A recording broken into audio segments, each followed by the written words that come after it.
Okay, ಈ ಹಿಂದಿನ ಕ್ಲಾಸಲ್ಲಿ ನಾವು ಭಾರತಕ್ಕೆ ಯುರೋಪಿಯನ್ನರು ಹೇಗೆ ಬಂದರು ಅನ್ನೋದನ್ನ ನೋಡ್ತಾ ಬಂದೆವು. ಅಂದ್ರೆ ಅದರ ಐತಿಹಾಸಿಕ ಹಿನ್ನೆಲೆಯನ್ನು ನೋಡ್ತಾ ಬಂದೆವು. ಈ ಕ್ಲಾಸಲ್ಲಿ ನಾವು ಭಾರತಕ್ಕೆ ಬಂದಂತ ಯುರೋಪಿಯನ್ನರಲ್ಲಿ ಮೊದಲಿಗೆ ಯಾರಪ್ಪ ಅಂತಂದ್ರೆ ಪೋರ್ಚುಗೀಸರು ಭಾರತಕ್ಕೆ ಬರ್ತಾರೆ. ಭಾರತಕ್ಕೆ ಮೊದಲ ಯುರೋಪಿಯನ್ನರು ಯಾರಪ್ಪ ಅಂತಂದ್ರೆ ಪೋರ್ಚುಗೀಸರು. ಭಾರತಕ್ಕೆ ಯಾಕೆ ಈ ಪೋರ್ಚುಗೀಸರು ಬರುವಂತ ಅನಿವಾರ್ಯ ಆಯ್ತಂದ್ರೆ, ನಾನು ಮೊದಲೇ ಹೇಳಿದಾಗೆ 1453ರಲ್ಲಿ ಅಟೋಮನ್ ಟರ್ಕರು ಏನ್ ಮಾಡ್ತಾರೆ ಅಂತಂದ್ರೆ ಕಾನ್ಸ್ಟಾಂಟಿನೋಪಲ್ ನಗರವನ್ನ ವಶಪಡಿಸಿಕೊಳ್ತಾರೆ. ಇದರಿಂದಾಗಿ ಭೂಮಾರ್ಗದ ಮೂಲಕ ನಡೆಯುವಂತ ವ್ಯಾಪಾರ ಸಂಬಂಧಗಳು ನಿಂತು ಹೋಗ್ತವೆ. ಈ ವ್ಯಾಪಾರ ಸಂಬಂಧ ನಿಂತಾದ್ಮೇಲೆ ಯುರೋಪಿಯನ್ನರಿಗೆ ತುಂಬಾ ಅವಶ್ಯಕತೆವಾದಂತಹ ಸಾಂಬಾರ್ ಪದಾರ್ಥ ಆಗಲಿ ಯಾವುದೇ ವಸ್ತುಗಳು ದೊರೆಯದೇ ಇರೋದ್ರಿಂದ ಇವರು ಭಾರತಕ್ಕೆ ಜಲಮಾರ್ಗವನ್ನು ಕಂಡು ಹಿಡಿಬೇಕು ಅಂತೇಳಿ ಗೊತ್ತಾಗುತ್ತೆ. ಸೊ ಹಾಗಾಗಿನೇ ಈ ಒಂದು ಪ್ರಮುಖ ಕಾರಣದ ಮೇಲೆನೆ ನಿಮಗೆ ಕ್ವಶನ್ ಇದೆ ಕೂಡ ಇದೆ, ಭಾರತಕ್ಕೆ ಯುರೋಪಿಯನ್ನರು ಬರಲು ಪ್ರಮುಖ ಕಾರಣ ಏನು ಅಂತೇಳಿ. ಇದು ಬಿಟ್ಟಸ್ಥಳದಲ್ಲಿ ಕ್ವಶನ್ ಇದೆ. ಕಾರಣ 1453ರಲ್ಲಿ ವಶಪಡಿಸಿಕೊಂಡಂತಹ ಕಾನ್ಸ್ಟಾಂಟಿನೋಪಲ್ ನಗರ. ಓಕೆ, ಹಾಗಿದ್ರೆ ಇವಾಗ ಇಲ್ಲಿ ನೋಡೋಣ ನಾವು ಭಾರತಕ್ಕೆ ಪೋರ್ಚುಗೀಸರು ಹೇಗೆ ಬಂದರು ಅನ್ನೋದನ್ನ. ಓಕೆ,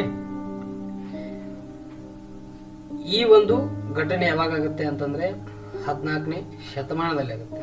ಅಂದ್ರೆ 14ನೇ ಶತಮಾನದಲ್ಲಿ ದೂರದ ಪ್ರದೇಶದಲ್ಲಿ ಪ್ರಯಾಣ ಮಾಡಿಕೊಂಡು ಅಥವಾ ಹಡಗಿನ ಮೂಲಕ ಪ್ರಯಾಣವನ್ನು ಮಾಡಲು ಯಾರಿಗೂ ಕೂಡ ತರಬೇತಿ ಇರೋದಿಲ್ಲ. ಅಂದ್ರೆ 14ನೇ ಶತಮಾನದಲ್ಲಿ ಅದು ಕಾನ್ಸೆಪ್ಟೇ ಇರೋದಿಲ್ಲ. ಸೊ ಹಾಗಾಗಿನೇ ಪ್ರಪಂಚದಲ್ಲೇನೆ ಯಾವುದೇ ರೀತಿಯಾದಂತ ನಾವಿಕ ತರಬೇತಿ ಕೇಂದ್ರಗಳು ಇರೋದಿಲ್ಲ. ಹೌದಾ? ಈ ರೀತಿ ಯುರೋಪಿಯನ್ನರಿಗೆ ನೆಸಸರಿ ಬಂದಾದ್ಮೇಲೆ ಕೂಡ ಅವ್ರು ಏನ್ ಮಾಡ್ತಾರೆ ಅಂತಂದ್ರೆ, ಈ ಸಮಯದಲ್ಲಿ ಈ ಪೋರ್ಚುಗೀಸ್ ಅಥವಾ ಪೋರ್ಚುಗಲ್ ದೇಶವನ್ನ ಆಡಳಿತ ಯಾರು ಮಾಡ್ತಾ ಇರ್ತಾರೆ ಅಂತಂದ್ರೆ ಹೆನ್ರಿ ಎಂಬುದವರು ಏನ್ ಮಾಡ್ತಾನೆ ಅಂತಂದ್ರೆ 14ನೇ ಶತಮಾನದಲ್ಲಿ ಈ ಪೋರ್ಚುಗಲ್ ದೇಶವನ್ನ ಆಡಳಿತವನ್ನ ಮಾಡ್ತಾ ಇರ್ತಾನೆ. ಹೌದಾ? ಇವನ್ ಏನ್ ಮಾಡ್ತಾನೆ ಅಂತಂದ್ರೆ, ತನ್ನ ಸಾಮ್ರಾಜ್ಯದಲ್ಲಿನೂ ಕೂಡ ಅವಶ್ಯಕ ವಸ್ತುಗಳನ್ನು ವಶಪಡಿಸಿಕೊಳ್ಳುವ ಸಲುವಾಗಿ ಮತ್ತೆ ಭಾರತ ದೇಶಕ್ಕೆ ಜಲಮಾರ್ಗವನ್ನ ಕಂಡುಹಿಡಿಯುವ ಸಲುವಾಗಿ ಇವನು ಏನ್ ಮಾಡ್ತಾನೆ ಅಂತಂದ್ರೆ, ಹೆನ್ರಿ ಎಂಬ ದೊರೆ ಒಂದು ನೌಕಾಶಾಲೆಯನ್ನು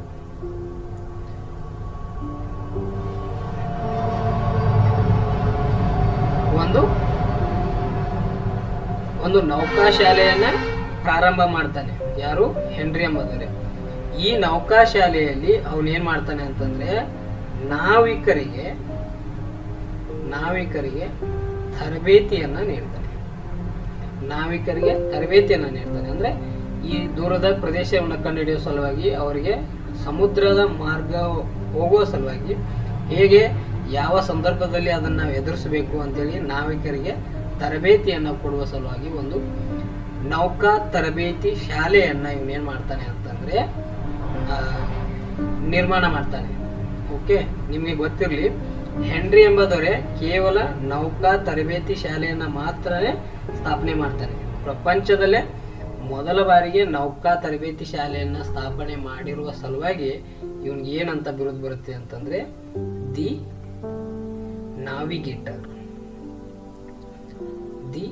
ನಾವಿಗೇಟರ್ ಎಂಬ ಒಂದು ಬಿರುದು ಯಾರಿಗೆ ಬರುತ್ತೆ ಅಂತಂದ್ರೆ ಹೆನ್ರಿ. ಈ ಹೆನ್ರಿಗೆ ದಿ ನ್ಯಾವಿಗೇಟರ್ ಎಂಬ ಬಿರುದು ಬರುತ್ತೆ. ಓಕೆ, ಇವನ್ ಏನ್ ಮಾಡ್ತಾನೆ, ಕೇವಲ ಒಂದು ನೌಕಾಶಾಲೆಯನ್ನ ತಯಾರು ಮಾಡಿ ಆ ನೌಕಾಶಾಲೆಯಲ್ಲಿ ಕೇವಲ ತರಬೇತಿಯನ್ನ ಒದಗಿಸ್ತಾನೆ. ಇವನು ಯಾವುದೇ ಒಂದು ತಂಡವನ್ನು ಕಟ್ಟಿ ಭಾರತಕ್ಕೆ ಜಲಮಾರ್ಗವನ್ನು ಕಂಡು ಹಿಡಿಯೋಗೋಸ್ಕರ ಕಳಿಸೋದಿಲ್ಲ. ಹಾಗಿದ್ರೆ ಇವನು ತರಬೇತಿಯನ್ನ ಕೊಟ್ಟಾದ್ಮೇಲೆ ಈ ಹೆನ್ರಿಯ ನಂತರ ಬಂದಂತ ದೊರೆ ಯಾರಾಗಿದ್ರು ಅಂತಂದ್ರೆ ಎರಡನೇ ಜಾನ್. ಇವನು ಹೆನ್ರಿಯ ನಂತರ ಬಂದಂತ ದೊರೆ ಯಾರು ಅಂತಂದ್ರೆ ಎರಡನೇ ಜಾನ್. ಇವನು ಏನ್ ಮಾಡ್ತಾನೆ ಅಂತಂದ್ರೆ, ಹೆನ್ರಿ ಹೇಗಿದ್ರು ಮೊದಲೇ ನಾವೊಂದು ನೌಕಾಶಾಲೆಯನ್ನು ತಯಾರು ಮಾಡಿಕೊಂಡು ಅಲ್ಲಿ ನೌಕಾಯಾನಿಗಳಿಗೆ ತರಬೇತಿಯನ್ನ ಕೊಟ್ಟಿರ್ತಾರೆ. ಹಾಗಿದ್ರೆ ಇವನ ನಂತರ ಬಂದಂತ ದೊರೆ ಎರಡನೇ ಜಾನ್ ಏನ್ ಮಾಡ್ತಾನೆ ಅಂತಂದ್ರೆ ಒಂದು ತಂಡವನ್ನ ನಿರ್ಮಾಣ ಮಾಡ್ತಾನೆ. ಒಂದು ತಂಡವನ್ನು ನಿರ್ಮಾಣ ಮಾಡಿ ಆ ತಂಡಕ್ಕೆ ಬರ್ತಲೋಮಿಯೋ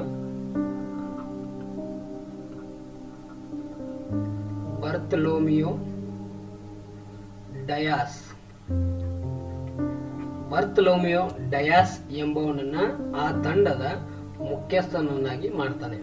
ಆ ತಂಡದ ಮುಖ್ಯಸ್ಥನನ್ನಾಗಿ ಮಾಡಿದಾದ್ಮೇಲೆ ಅವನು ಏನ್ ಮಾಡ್ತಾನೆ ಅಂತಂದ್ರೆ ಭಾರತಕ್ಕೆ ಜಲಮಾರ್ಗವನ್ನು ಕಂಡುಹಿಡಿಯುವ ಸಲುವಾಗಿ ಏನ್ ಮಾಡ್ತಾನೆ ಅಂದರೆ ಕಳಿಸ್ತಾನೆ. ಇವರು ಎಲ್ಲಿಂದ ತಮ್ಮ ಪ್ರಯಾಣವನ್ನ ಪ್ರಾರಂಭ ಮಾಡ್ತಾರೆ ಅಂತಂದ್ರೆ ಲಿಸ್ಟನ್ ನಗರ, ಪೋರ್ಚುಗಲ್ ದೇಶದ ಲಿಸ್ಟನ್ ನಗರದಿಂದ ಇವ್ರೇನ್ ಮಾಡ್ತಾರೆ ಅಂತಂದ್ರೆ ತಮ್ಮ ಪ್ರಯಾಣವನ್ನ ಪ್ರಾರಂಭ ಮಾಡ್ತಾರೆ. ಯಾವಾಗ ಇಲ್ಲಿ ನೋಡಿ,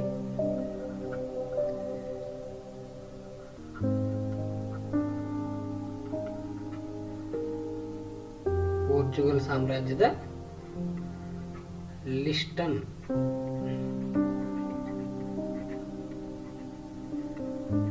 ನಗರದ ಮೂಲಕ ಇವ್ರು ಏನ್ ಮಾಡ್ತಾರೆ ಅಂತಂದ್ರೆ ತಮ್ಮ ಪ್ರಯಾಣವನ್ನ ಪ್ರಾರಂಭಿಸ್ತಾರೆ. 1487ರಲ್ಲಿ ತಮ್ಮ ಪ್ರಯಾಣವನ್ನ ಪ್ರಾರಂಭಿಸ್ತಾರೆ. ಎಲ್ಲಿಂದ ಅಂತಂದ್ರೆ ಪೋರ್ಚುಗಲ್ ದೇಶದ ಲಿಸ್ಟನ್ ನಗರದಿಂದಾಗಿ ತಮ್ಮ ಪ್ರಯಾಣವನ್ನ 1487ರಲ್ಲಿ ಬರ್ತಲೋಮಿಯೋ ಡಯಾಸ್ ಏನ್ ಮಾಡ್ತಾನೆ ಅಂತಂದ್ರೆ ಪ್ರಾರಂಭ ಮಾಡ್ತಾನೆ. ಇವನು ತನ್ನ ಪ್ರಯಾಣವನ್ನ ಲಿಸ್ಟನ್ ನಗರದಿಂದ ಪ್ರಾರಂಭ ಮಾಡಿ ಈ ರೀತಿ ತನ್ನ ಪ್ರಯಾಣವನ್ನು ಬೆಳೆಸ್ಕೊಂಡಾದ್ಮೇಲೆ ಆಫ್ರಿಕಾ ಖಂಡದ ದಕ್ಷಿಣದ ತುದಿಯನ್ನು ತಲುಪ್ತಾನೆ. ಆಫ್ರಿಕಾ ಖಂಡದ ದಕ್ಷಿಣ ತುದಿಯನ್ನು ತಲುಪಿದಾದ್ಮೇಲೆ ಇವನಿಗೆ ಏನಾಗ್ತವೆ ಅಂತಂದ್ರೆ ಈ ಕಡೆಯಿಂದ ತುಂಬಾ ಬಿರುಗಾಳಿಗಳು ಬೀಸ್ತವೆ. ಈ ಬಿರುಗಾಳಿಗೆ ಅವನೇನು ಮಾಡೋಕ್ಕಾಗಿಲ್ಲ ಅಂತಂದ್ರೆ ಇದ್ರ ಮುಂದ್ಗಡೆ ಹೋಗಕ್ಕೆ ಆಗೋದಿಲ್ಲ. ಅವನು ಅನ್ಕೊಂತಾನೆ ಇನ್ನೇನಾದ್ರೂ ನಾನು ಮುಂದೆ ಹೋದ್ರೆ ನಾನು ಸತ್ತೇ ಹೋಗ್ತೀನಿ ಅಂತೀನಿ. ಆ ರೀತಿಯಾದಂತ ಒಂದು ಬಿರುಗಾಳಿಗಳು ಇವನಿಗೆ ಎದುರಾಗ್ತವೆ. ಇವನು ಏನ್ ಮಾಡ್ತಾನೆ ಅಂತಂದ್ರೆ ಅದರ ಬಿರುಗಾಳಿಯ ಫೋರ್ಸ್ ಅನ್ನ ತಡೆಯೋಕೆ ಆಗದೇನೆ ಏನ್ ಥಿಂಕ್ ಮಾಡ್ತಾನೆ ಅಂತಂದ್ರೆ ಇನ್ನ ನಾನು ಮುಂದೆ ಹೋಗಕ್ ಆಗೋದಿಲ್ಲ ಅಂತೇಳಿ ಈ ಪ್ರದೇಶ ಬಿರುಗಾಳಿಗಳಿಂದ ಕೂಡಿದ್ರಿಂದ ಬರ್ತಲೋಮಿಯೋ ಡಯಾಸ್ ಈ ಪ್ರದೇಶಕ್ಕೆ ಆಫ್ರಿಕಾ ಖಂಡದ ದಕ್ಷಿಣ ತುದಿಯನ್ನ ಏನಂತೇಳಿ ಹೆಸರಿಟ್ಟು ಹೋಗ್ತಾನೆ ಅಂತಂದ್ರೆ ಇವನು ಆಫ್ರಿಕಾ ಖಂಡದ ದಕ್ಷಿಣದ ತುದಿಯನ್ನ ಇದು ಬಿರುಗಾಳಿಯ ಭೂಶಿರ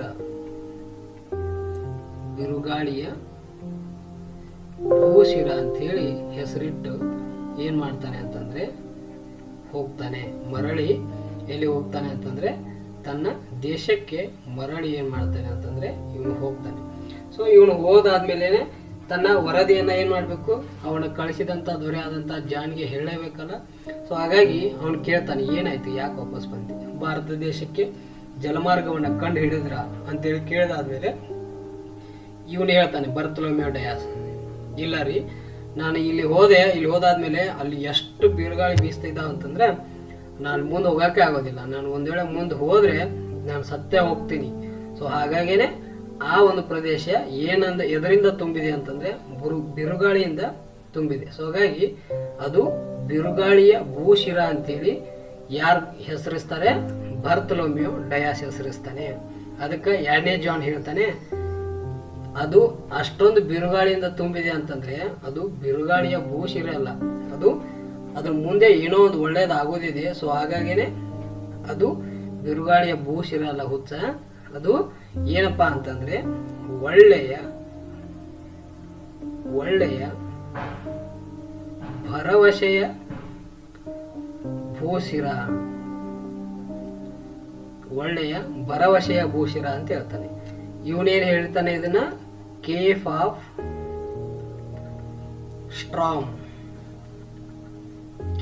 ಸ್ಟ್ರಾಮ್ ಅಂತೇಳಿ ಇವನು ಹೆಸರಿಸ್ತಾನೆ.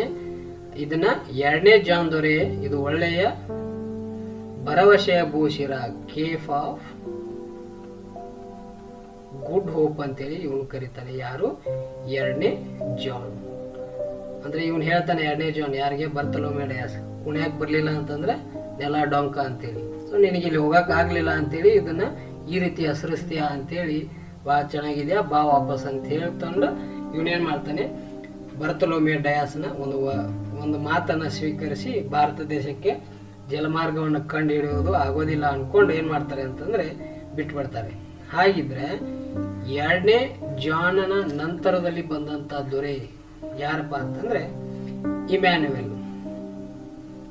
ಎರಡನೇ ಜಾನನ ನಂತರದಲ್ಲಿ ಬಂದಂಥ ದೊರೆ ಯಾರಪ್ಪ ಅಂತಂದರೆ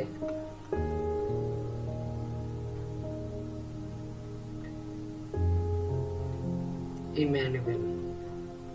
ಇಮ್ಯಾನ್ಯುವೆಲ್ 1 ಆದರೂ ಅಂತ ಅನ್ಬೋದು, ಅಥವಾ ಇಮ್ಯಾನ್ಯುವೆಲ್ ದೊರೆ ಅಂತೇಳಿ ಆದರೂ ಅನ್ಬೋದು. ಓಕೆ, ಇವನು ಎರಡನೇ ಜಾನನ ನಂತರದಲ್ಲಿ ಬಂದಂಥ ದೊರೆ. ಹೌದಾ?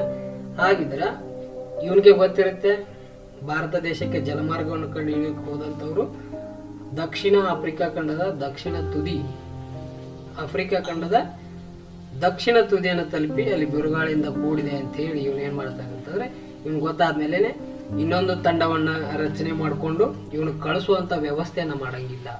ಬದಲಾಗಿ ಏನು ಹೆನ್ರಿ ಏನು ಒಂದು ನೌಕಾ ತರಬೇತಿ ಕೇಂದ್ರವನ್ನು ಸ್ಥಾಪನೆ ಮಾಡಿರ್ತಾರಲ್ಲ, ಅಲ್ಲೇನೆ ತರಬೇತಿ ತಗೊಂಡಂತ ಒಂದು ತಂಡ ಏನ್ ಮಾಡುತ್ತೆ ಅಂತಂದ್ರೆ, ನಾವು ರೆಡಿ ಆಗಿದ್ದೀವಿ, ಒಂದಿಷ್ಟು ಜನ ಸೇರಿ ನಾವು ರೆಡಿ ಆಗಿದ್ದೀವಿ, ನಮಗೆ ಏನ್ ಮಾಡ್ರಿ ನೀವು ಅಂತಂದ್ರೆ ಹೆಲ್ಪ್ ಮಾಡ್ರಿ, ನಮ್ಗೆ ಹೋಗೋಕ್ಕೆ ಸಹಾಯವನ್ನು ನಾವು ಮಾಡ್ರಿ. ಓಕೆ, ನಾವು ಹೋಗಿ ಭಾರತ ದೇಶಕ್ಕೆ ಜಲಮಾರ್ಗವನ್ನು ಕಂಡುಹಿಡ್ತೀವಿ, ನಮಗೆ ಸ್ವಲ್ಪ ನೀವು ಹೆಲ್ಪ್ ಮಾಡ್ರಿ, ನಾವು ಪಕ್ಕ ಅಲ್ಲಿ ಹೋಗ್ತೀವಿ ಅಂತ ಹೇಳಿ 118 ಜನರಿಂದ 118 ನಾವಿಕರಿಂದ ಕೂಡಿದ ಒಂದು ತಂಡ ರೆಡಿಯಾಗಿ ಬರುತ್ತೆ. ಯಾರ ಮುಂದೆ? ಇಮ್ಯಾನ್ಯುವೆಲ್ ಮುಂದೆ. ಹಾಗಿದ್ರೆ ಇವನೇನ್ ಮಾಡ್ತಾನೆ, ನೀವೆಲ್ಲ ರೆಡಿಯಾಗಿ ಬಂದಿದ್ದೀರಿ ಅಂತಂದ್ರೆ ಓಕೆ, ನೀವು ಹೋಗ್ರಿ, ನಾನು ಸಹಾಯ ಮಾಡ್ತೀನಿ, ಅದಕ್ಕೆ ಏನೇ ಬೇಕೋ ಅದಕ್ಕೆಲ್ಲ ವ್ಯವಸ್ಥೆ ನಾನು ಮಾಡ್ತೀನಿ ಅಂತ ಹೇಳಿದಾದ್ಮೇಲೆ ಈ 118 ತಂಡದ ಒಂದು ಮುಂದಾಳತ್ವವನ್ನು ಯಾರು ವಹಿಸ್ಕೊಂಡಿರ್ತಾರೆ ಅಂತಂದ್ರೆ ವಾಸ್ಕೋ ಡಿಗಾಮ ಏನ್ ಮಾಡಿರ್ತಾನೆ ಅಂತಂದ್ರೆ ಈ ಒಂದು ತಂಡದ ಒಂದು ಮುಖ್ಯಸ್ಥತೆಯನ್ನ ವಹಿಸ್ಕೊಂಡಿರ್ತಾನೆ. ಇವರು 118 ಜನ. ನಿಮ್ಗೆಲ್ಲ ಗೊತ್ತಿರೋ ಹಾಗೆ ಭಾರತ ದೇಶಕ್ಕೆ ಜಲಮಾರ್ಗವನ್ನು ಕಂಡು ಹಿಡಿದವ್ರು ಯಾರು ಅಂತ ನಾವು ಕೇಳಿದ್ರೆ ಹೇಳೋದು ವಾಸ್ಕೋ ಡಿಗಾಮ ಅಂತೇಳಿ ಮಾತ್ರ. ಈ 117 ಜನರ ಹೆಸರನ್ನ ನಾವು ಹೇಳೋದಿಲ್ಲ, ಕೇವಲ ಹೇಳೋದು ವಾಸ್ಕೋ ಡಿಗಾಮನ ಹೆಸರು. ಯಾಕೆ? That is a leadership quality. ನಾಯಕರ ಒಂದು ಕ್ವಾಲಿಟಿನೇ ಅದು. ಯಾವುದೇ ಒಂದು ಸಾಧನೆಯನ್ನು ಮಾಡಿದರೆ ಅದರ ಕ್ರೆಡಿಟ್ ಹೋಗೋದೇ ಅದರ ನಾಯಕನಿಗೆ, ಅದರ ಮುಂದಾಳತ್ವವನ್ನು ವಹಿಸ್ಕೊಂಡವನಿಗೆ. ಹಾಗಿದ್ರೆ ಇವರು 118 ಜನ ಸೇರಿ ಒಟ್ಟು 4 ಹಡಗು ರೆಡಿ ಮಾಡ್ತಾರೆ. ಓಕೆ, 4 ಹಡಗುಗಳನ್ನು ತಗೊಂಡು ಇವ್ರು ಏನು ಮಾಡ್ತಾರೆ, ರೆಡಿ ಆಗ್ತಾರೆ. ಹಾಗಿದ್ರೆ ಇಲ್ಲಿ ನೀವೇನಾದರೂ ಮುಂದೆ ಕಾಂಪಿಟೇಟಿವ್ ಓದ್ತೀನಿ ಅಂತಂದ್ರೆ ನಿಮ್ಗೆ ಇಲ್ಲಿ ಯೂಸ್ ಆಗುವಂತ ಒಂದು ಪ್ರಮುಖ ಕ್ವಶನ್ ಏನ್ ಕೇಳ್ಬೋದು ಅಂತಂದ್ರೆ, ಈ 4 ಹಡಗುಗಳಲ್ಲಿ ವಾಸ್ಕೋ ಡಿಗಾಮ ಪ್ರಯಾಣ ಮಾಡಿದ ಹಡಗಿನ ಹೆಸರು ಏನು ಅಂತೇಳಿ. ಓಕೆ, ಆ ಹಡಗಿನ ಹೆಸರು ಸಾವೋ ಗೆಬ್ರೆಲ್ ಹಡಗು. ಸಾವೋ ಗೆಬ್ರೆಲ್ ಎಂಬ ಹಡಗಿನಲ್ಲಿ ವಾಸ್ಕೋ ಡಿಗಾಮ ತನ್ನ ಪ್ರಯಾಣವನ್ನ ಪ್ರಾರಂಭಿಸ್ತಾನೆ. ಯಾವಾಗ ಅಂತಂತಂದ್ರೆ 1497 ಮೇ 17 ಅಲ್ಲ, ಜುಲೈ 8ರಂದು. ಜುಲೈ 8ರಂದು ವಾಸ್ಕೋ ಡಿಗಾಮ ಏನ್ ಮಾಡ್ತಾನೆ ಅಂತಂದ್ರೆ ತನ್ನ ಪ್ರಯಾಣವನ್ನ ಇವನೇ ಸೇಮ್ ಅದೇ ಪ್ಲೇಸಿಂದ ಲಿಸ್ಟನ್ ನಗರದಿಂದ, ಪೋರ್ಚುಗಲ್ ದೇಶದ ಲಿಸ್ಟನ್ ನಗರದಿಂದ ತನ್ನ ಪ್ರಯಾಣವನ್ನ ಪ್ರಾರಂಭಿಸ್ತಾರೆ. ಯಾವಾಗ ಅಂತಂದ್ರೆ 1497 ಜುಲೈ 8ರಿಂದ. ಯಾರು? ವಾಸ್ಕೋ ಡಿಗಾಮ. ಇವನು ಕೂಡ ಏನ್ ಮಾಡ್ತಾನೆ ಅಂತಂದ್ರೆ ಅದೇ ಮಾರ್ಗದ ಮೂಲಕ ಬಂದು ಆಫ್ರಿಕಾ ಖಂಡದ ದಕ್ಷಿಣ ತುದಿಯನ್ನ ತಲುಪ್ತಾನೆ. ತಲುಪಿದಾದ್ಮೇಲೆ ಇವನು ಏನು 2ನೇ ಜಾನ್ ದೊರೆ ಹೇಳಿರ್ತಾನಲ್ಲ, ಇದು ಒಳ್ಳೆಯ ಭರವಸೆಯ ಭೂಶಿರ ಅಂತೇಳಿ, ಅಂದ್ರೆ Cape of good good hope ಅಂತೇಳಿ ಏನು ಎರಡನೇ ಜವಾಬ್ದಾರಿ ಕೊರೆದಿರ್ತಾನಲ್ಲ ಇವನೇ ಅಂದ್ರೆ ವಾಸ್ಕೋ ಡಿ ಗಾಮನು ಕೂಡ ಹೌದು ಇದು ಒಳ್ಳೆಯ ಭರವಸೆಯನ್ನು ಕೊಡುವ ಭೂಶಿರ ಅಂತೇಳಿ ಕರೆದಾದ್ಮೇಲೆ ಇವನೇನ್ ಮಾಡ್ತಾನೆ ಅಂತಂದ್ರೆ ಇದು ಆಫ್ರಿಕಾ ಖಂಡದ ದಕ್ಷಿಣ ತುದಿಯನ್ನು ತಲುಪಿದಾದ್ಮೇಲೆ ಮುಂದೆ ಇದೇ ರೀತಿ ಪ್ರಯಾಣವನ್ನು ಮಾಡಿಕೊಂಡು ಈ ಪ್ರದೇಶದಲ್ಲಿ ಇದೇನು ಇದು ಕಾಣ್ತಾ ಇದೆಯಲ್ಲ ಇದು ಈ ಪ್ರದೇಶದಲ್ಲಿ ಅವನು ಸ್ವಲ್ಪ ದಿನ ರೆಸ್ಟ್ ಮಾಡ್ತಾನೆ. ಈ ಪ್ರದೇಶ ಹೆಸರು ಏನಪ್ಪಾ ಅಂತಂದ್ರೆ ಮಡ್ಗಾಸ್ಕರ್ ದ್ವೀಪ.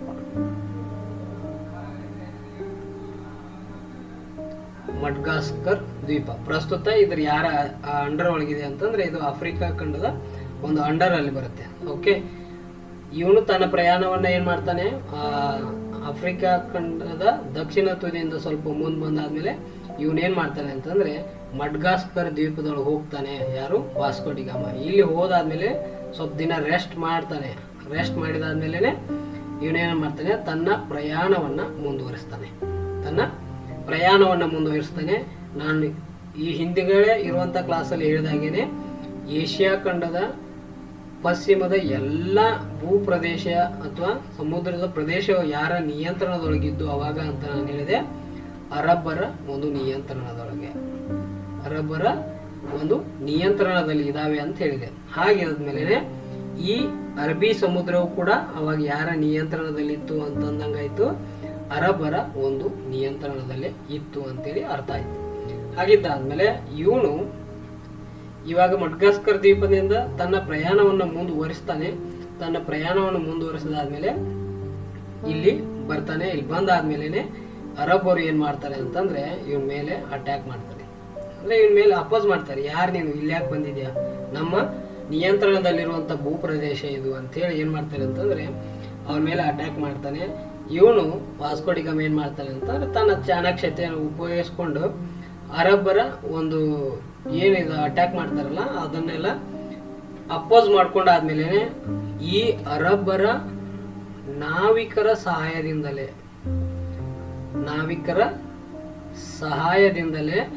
ಏನ್ ಮಾಡ್ತಾನೆ ಅಂತಂದ್ರೆ ಭಾರತ ಯಾವ ದಿಕ್ಕಿನಲ್ಲಿದೆ, ಭಾರತಕ್ಕೆ ಹೋಗುವುದು ಹೇಗೆ ಅಂತೇಳಿ ಅರಬ್ ನಾವಿಕರ ಸಹಾಯನ ಪಡ್ಕೊಂಡಾದ್ಮೇಲೆ ಇವನೇನ್ ಮಾಡ್ತಾನೆ ಅಂತಂದ್ರೆ ಭಾರತಕ್ಕೆ ಬಂದು ತಲುಪ್ತಾನೆ. ಯಾವಾಗಪ್ಪ ಅಂತಂದ್ರೆ 1498 ಮೇ 17ರಂದು. ಓಕೆ, ಮೇ 17ರಂದು ಭಾರತ ದೇಶಕ್ಕೆ ವಾಸ್ಕೋ ಡಿ ಗಾಮ ಬಂದು ತಲುಪ್ತಾನೆ. ಎಲ್ಲಿ ಅಂತಂದ್ರೆ ಕೇರಳದ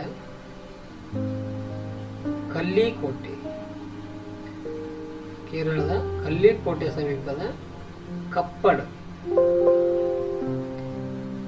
ಎಂಬ ಪ್ರದೇಶಕ್ಕೆ ಏನ್ ಮಾಡ್ತಾನೆ ಅಂತಂದ್ರೆ ವಾಸ್ಕೋ ಡಿ ಗಾಮ ಬಂದು ತಲುಪ್ತಾನೆ. ಯಾವಾಗ ಅಂತಂದ್ರೆ 1498 ಮೇ 17ರಂದು. ಹಾಗಿದ್ರೆ ವಾಸ್ಕೋ ಡಿ ಗಾಮ ಪ್ರಯಾಣ ಎಷ್ಟು ತಿಂಗಳ ಮಾಡ್ತಾನೆ ಅಂತ ಅಂದ್ರೆ 10.5 ತಿಂಗಳು ಅಂದ್ರೆ 1497ರಿಂದ 1498ರವರೆಗೂ ಇವನು 10.5 ತಿಂಗಳ ಕಾಲ ಏನ್ ಮಾಡ್ತಾನೆ ಅಂತಂದ್ರೆ ತನ್ನ ಪ್ರಯಾಣವನ್ನ ಮಾಡ್ತಾನೆ. 10.5 ತಿಂಗಳು ತನ್ನ ಪ್ರಯಾಣವನ್ನು ಮಾಡ್ಕೊಂಡಾದ್ಮೇಲೆ ಕೇರಳದ ಕಲ್ಲಿಕೋಟೆಯನ್ನ ಬಂದು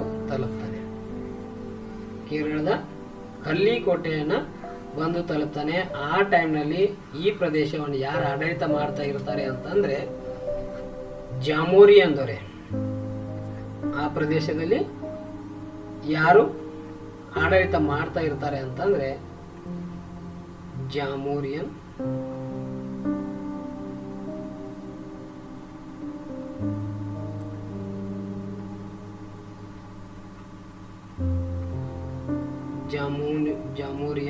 ದೊರೆ ಏನ್ ಮಾಡ್ತಾ ಇರ್ತಾನೆ ಅಂತಂದ್ರೆ ಅವಾಗ ಈ ಕಲ್ಲಿಕೋಟೆಯ ಒಂದು ಪ್ರದೇಶವನ್ನ ಆಡಳಿತ ಮಾಡ್ತಾ ಇರ್ತಾನೆ.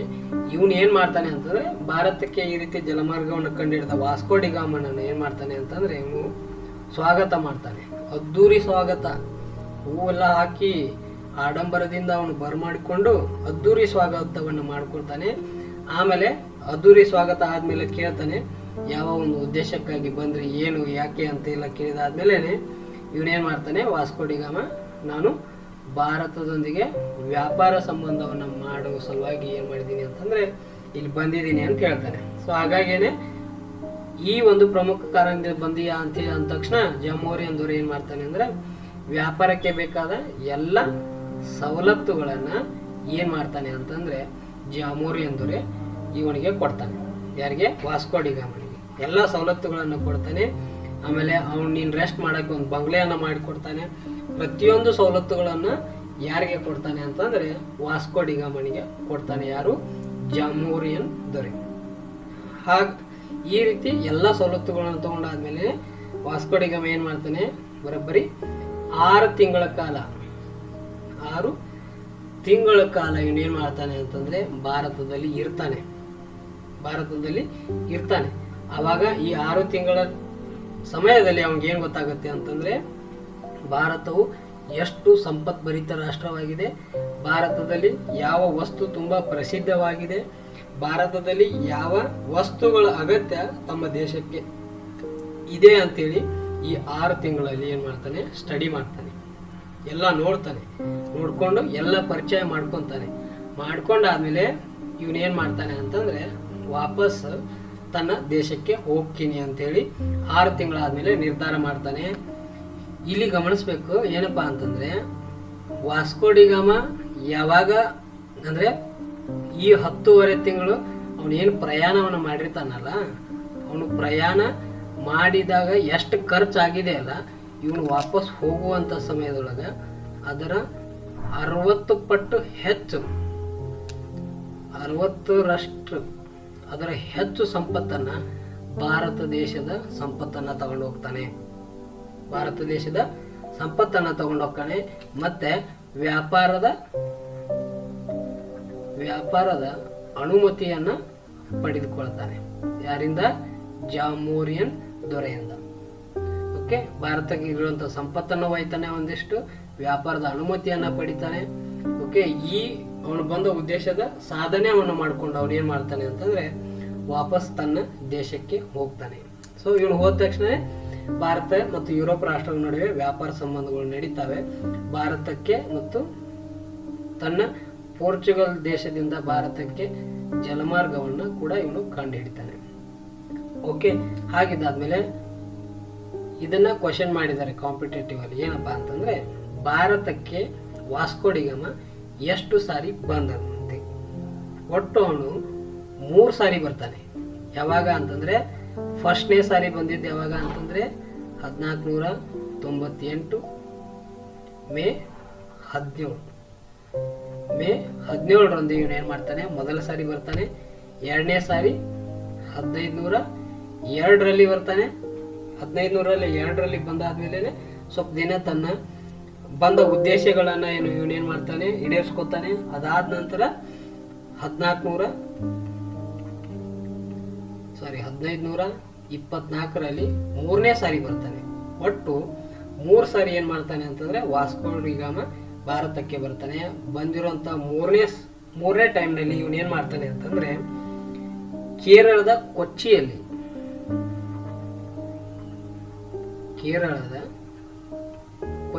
ಇವನೇನು ಮಾಡ್ತಾನೆ ಅಂತಂದ್ರೆ ನಿಧನವನ್ನು ಹೊಂದ್ತಾನೆ. ಓಕೆ, 3 ಸಾರಿ ಬಂದಿರ್ತಾನೆ. ಭಾರತ ದೇಶಕ್ಕೆ ಬಂದಾದ್ಮೇಲೆ ಭಾರತ ದೇಶದೊಂದಿಗೆ ಬಂದಾದ್ಮೇಲೆ ತಮ್ಮ ವ್ಯಾಪಾರವನ್ನ ತುಂಬಾ ಅಭಿವೃದ್ಧಿ ಪಡಿಸ್ತಾನೆ. ಓಕೆ, ಆಮೇಲೆ ಶೋಷಣೆಯನ್ನು ಕೂಡ ಆ ಟೈಮ್ನಲ್ಲಿ ಮಾಡ್ತಾರೆ. ಸೊ ಈ ಎಲ್ಲ ಒಂದು ಪಾಪ ಅವನಿಗೆ ಅಂಟುತ್ತೆ. ಸೊ ಹಾಗಾಗಿನೇ ಇವನೇನು ಮಾಡ್ತಾನೆ ಅಂದರೆ 1524ರಲ್ಲಿ ಕೇರಳದ ಕೊಚ್ಚಿಯಲ್ಲಿ ಇವನೇನು ಮಾಡ್ತಾನೆ ಅಂತಂದರೆ ನಿಧನವನ್ನು ಹೊಂತಾನೆ. ಇದು ಕ್ವಶನ್ ಆಗಿದೆ ಕಾಂಪಿಟೇಟಿವ್ ಅಲ್ಲಿ. ಈ ರೀತಿ ಭಾರತಕ್ಕೆ ಯುರೋಪಿಯನ್ನರು ಬರ್ತಾರೆ, ಭಾರತಕ್ಕೆ ಪೋರ್ಚುಗೀಸರು ಏನು ಮಾಡ್ತಾರೆ ಅಂತಂದರೆ ಜಲಮಾರ್ಗವನ್ನು ಕಂಡುಹಿಡಿತಾರೆ. ಈ ವಾಸ್ಕೋ ಡಿ ಗಾಮನ ನಂತರದಲ್ಲಿ ಬಂದವರು ಯಾರು ಭಾರತ ದೇಶದಲ್ಲಿ ತಮ್ಮ ವ್ಯಾಪಾರ ಕೇಂದ್ರಗಳನ್ನು ಹೇಗೆ ಸ್ಥಾಪನೆ ಮಾಡಿಕೊಂಡ್ರು, ಭಾರತ ದೇಶದಲ್ಲಿ ಪೋರ್ಚುಗೀಸರು ತಮ್ಮ ವ್ಯಾಪಾರ ಪ್ರಾಬಲ್ಯವನ್ನು ಹೇಗೆ ಸಾಧಿಸಿದ್ರು ಮತ್ತು ಅಧಿಕಾರವನ್ನು ಹೇಗೆ ಸ್ಥಾಪನೆ ಮಾಡಿಕೊಂಡ್ರು, ಮತ್ತೆ ಪೋರ್ಚುಗೀಸರಲ್ಲಿ ವಾಸ್ಕೋ ಡಿ ಗಾಮನ ನಂತರದಲ್ಲಿ ಬಂದವರು ಯಾರು ಅನ್ನೋದನ್ನ ನೆಕ್ಸ್ಟ್ ಬರುವಂತ ಕ್ಲಾಸಲ್ಲಿ ನೋಡೋಣ.